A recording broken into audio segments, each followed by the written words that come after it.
and I just kind of adapt to each one. So, real quick, and we're going to take a break after this one question because we've got a ton of stuff to talk about. We've had, I don't know, half the guests on here. We've talked about marker training. The other half we've talked about decoy work. So we do a lot of that type of conversations. But I don't think people understand. And I was talking about with that group that I'm working with. I was talking about today because they're dog trainers, they're pet dog trainers, but dog trainers. So they understand the markers, what a marker is, and the philosophy behind it. But how do you talk about that in your decoy stuff about being the decoy, marking the behavior? Uh, do you use the marker that they're used to? Is it a noise that you use? How do you do that when, like, say we're going to work on a punching grip on a dog that's pulling? We'll use that as an example as to the marker that we would use for that. So, typically, and I deal with this a lot in Memphis when I do my seminars out there.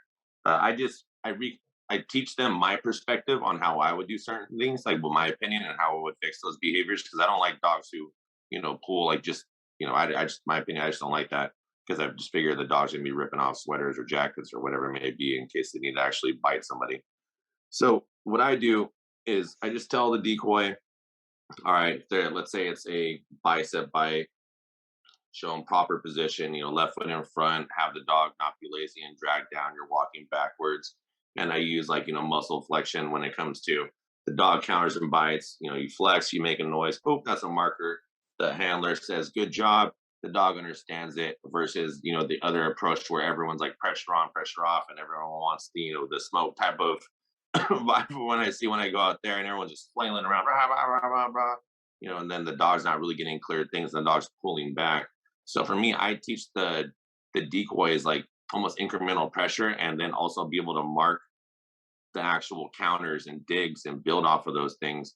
Because I deal with a lot of different types of dogs, like not just like we don't deal with tons of like law enforcement and stuff, but I deal with like a lot of people who just want to do this for fun, like it's a sport, like it's still just like, oh hey, it's a good time, you know, executive level protection dogs, sport dogs.